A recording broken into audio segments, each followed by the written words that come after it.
पश्चिम बंग पनत मालदा हनत रिया Malda town hall रे मिद हेलमेल हुईना और उना हेलमेल को सापड़ाव लेदा पश्चिम बंग आदिवासी कल्याण समिति पाहटा खन और हेलमेल रे संगठन रेन पार्षद और सुत्रेत साउते जतो कमियर सेटल को ताहे कना और अडिगान हॉल हेलमेल रिया कथा आंजम लगित को जावरा लेना हेलमेल एतोहब रिया उठाव सेरेंज दो सेरेंज आका ताहे ए सेरेंज सिकरिया लांगतिति किसको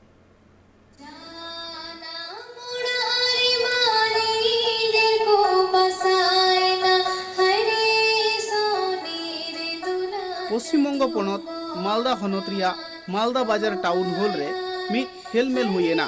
उना हेलमेल दुको सजाव सपड़ाव लेआ पश्चिम बंग आदिवासी कल्याण समिति पाहटा खना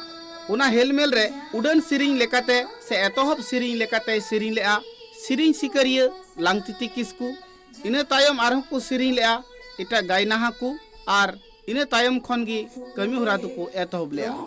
उना संगठन तैयार करते थोड़ा बांग मिद सेरमा पुरवेना उना मिद सेरमा रे अडी गुटांग सांतार से आदिवासी को कमी होरा को लहा अकदा अदो नोआ मी बछर हुई लगी तो मी बछर खन हो बढ़ती हुई कान दालेया नोआ संगठन ताबे मी बछर धरे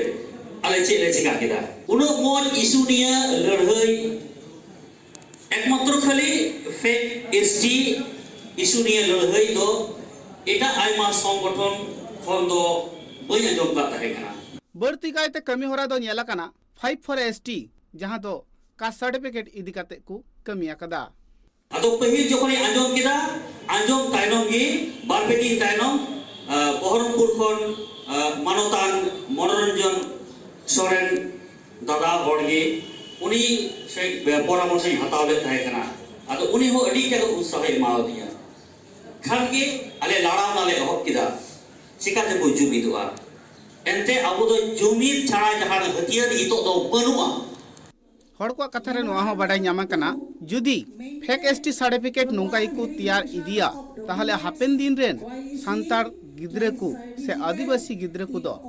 चक्री से सरकारा भेगार लेकाना जहां कमी को मेना कदा बांग को ᱧᱟᱢ दाड़िया आर हम को लया कदा सरकार जहां वैकेंसी कुले कना आदिवासी को लगिते मेनखान उना आदिवासी कोटा रे मा भेगार गाताक रेन जहां डुप्लीकेट का सर्टिफिकेट तैयार करते गिद्रे मेना आकात को उनको को बोलन कना और जहां जनरल सीट करे दो सांतार गिद्रे को बांग को बोलो दाड़िया उनका लेका रे नेलो कना हापेन दिन रे सांतार गाताक रेन से आदिवासी गिद्रे को दो